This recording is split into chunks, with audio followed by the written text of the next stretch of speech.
आदिकाल में प्रथम कवि। अब प्रश्न यह उपस्थित होता है कि हिंदी का प्रथम कवि किसे माना जाए।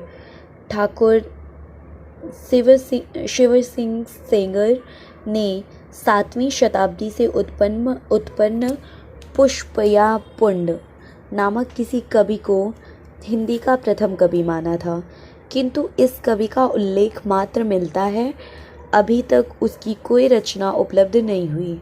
राहुल जी ने 7वीं शताब्दी ईस्वी के सरहपाद को हिंदी का प्रथम कवि माना है।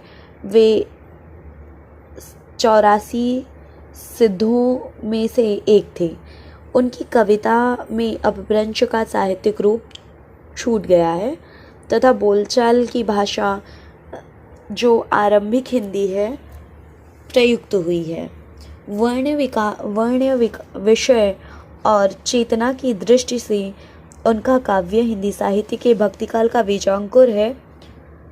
84 सिद्धों की काव्य चेतना के अनेक तत्वनाथ संप्रदाय की काव्य चेतना में विलीन होकर एक नई प्रेरणा बने और फिर दोनों ने भक्ति काव्य की आधार भूमि तैयार की। सिद्ध साहित्य से नाथ साहित्य का विकास हुआ और नाथ साहित्य की प्रेरणा से भक्तिकालीन संत साहित्य का प्रादुर्भाव हुआ, जिसके प्रथम कवि कबीर माने जाते हैं। सरहपाद की काव्य परंपरा में विकसित नाथ पंथ का हठयोग कबीर के काव्य में इतना अधिक पल्लवित हुआ है कि सरहपाद के काव्य की आदि स्थिति को नकारा नहीं जा सकता। साहित्यिक अपभ्रंश में जो साहित्य विकसित हुआ उस पर सरहपाद का उतना प्रभाव नहीं है जितना नाथ साहित्य और संत साहित्य पर है।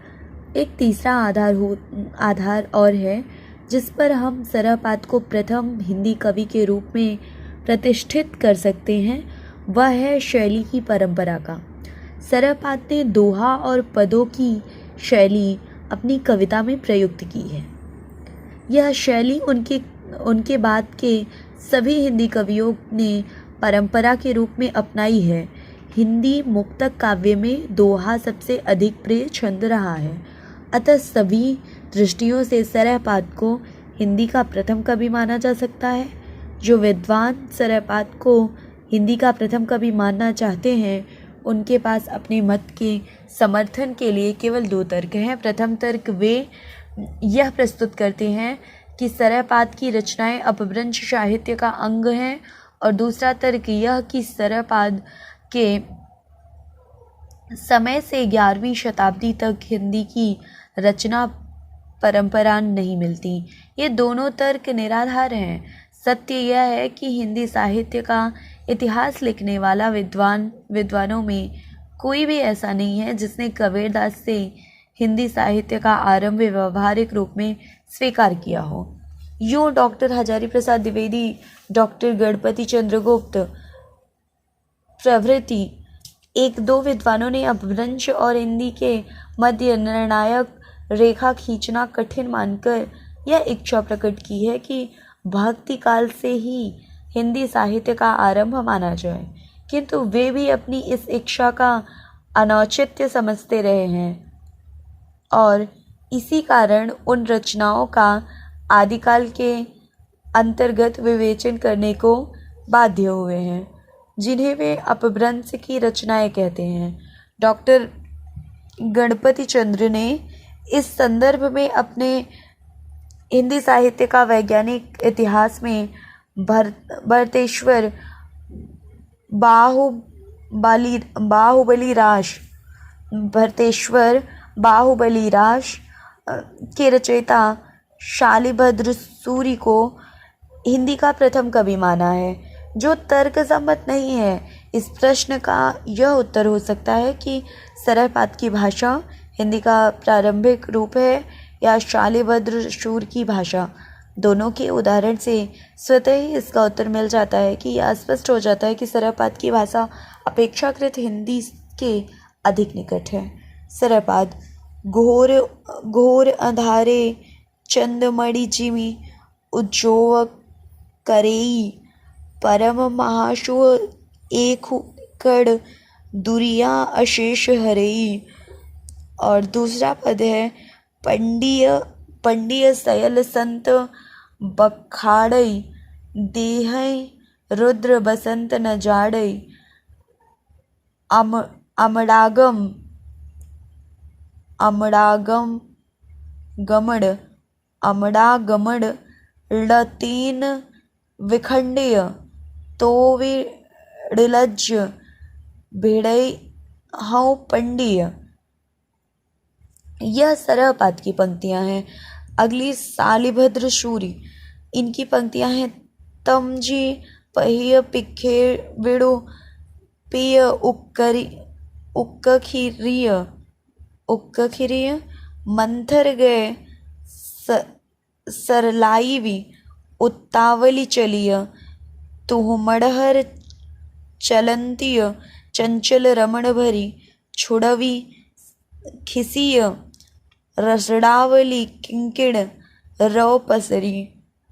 दूसरी पंक्तियां हैं इनकी उपनुम ए केवल नाड़ तऊ विरहै रिसहे सिउ ए आव्यो ए बहरे नरिंद सियो अवधापुरी है।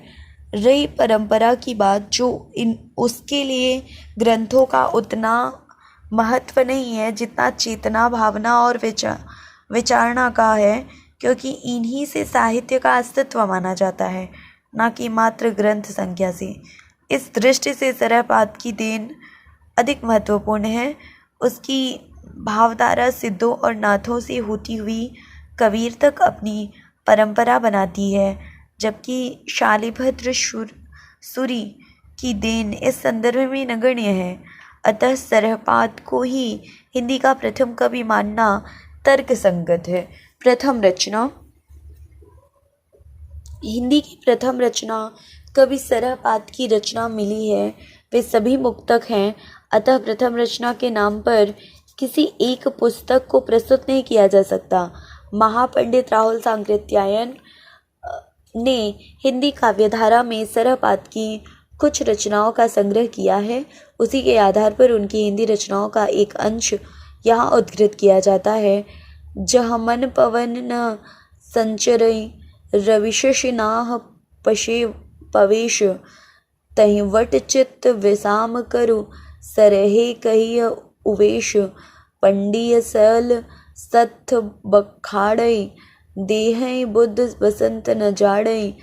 यद्यपि इस उदाहरण में अपभ्रंश भाषा के व्याकरण की प्रवृत्तियां भी मिलती हैं, तथापि हिंदी के रूप की झलक ही अधिक अस्पष्ट है। साथ ही डॉक्टर द्विवेदी ने तत्समता की जिस प्रवृत्ति को हिंदी भाषा का मूल रहस्य माना है, वह भी पवन, रवि, शशि, वट, चित्त आदि शब्दों में अस्पष्टता देखी जा सकती है।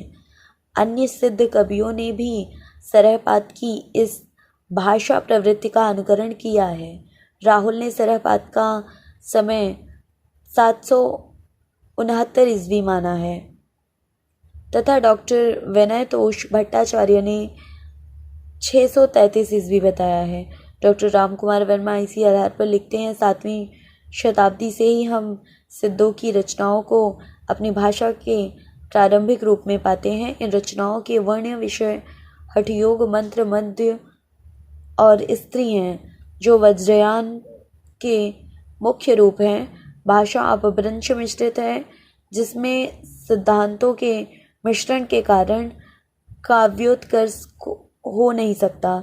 वस्तुतः डॉक्टर वर्मा ने काव्योत्कर्ष का जो अभाव देखा है, वह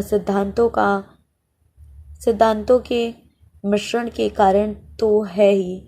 इन सिद्धांतों के प्रतिपादनार्थ अपभ्रंश भाषा का मिश्रण भी इसके लिए उत्तरदायी रहा है। अतः आरंभिक रचना की दृष्टि से काव्योत्कर्ष का उतना महत्व नहीं है जितना महत्वपूर्ण बात है कि काव्य भाषा के रूप में किसी रचना के हिंदी का प्रयोग, और यह प्रयोग सरहपाद की रचनाओं में ही प्रथम बार मिलता है। यदि एक ग्रंथ के रूप में हिंदी के प्रथम रचना का निर्धारण करना हो तो सरहपाद आदि सिद्धों की मोक्तक कविताओं के पश्चात जैनाचार्य देवसेन कृत श्रावकाचार्य ग्रंथ का नाम लिया जा सकता है, जिसमें सरहपात की दोहा शैली का विकसित रूप मिलता है। देवसेन ने इस ग्रंथ में 250 दोहों में श्रावक धर्म का वर्णन किया है। गृहस्थ धर्म उस वर्णन का केंद्र है, अतः इसमें साहित्यिक तत्वों का अभाव नहीं है। इस दृष्टि से ग्रंथ रूप में यह हिंदी की प्रथम साहित्यिक रचना है।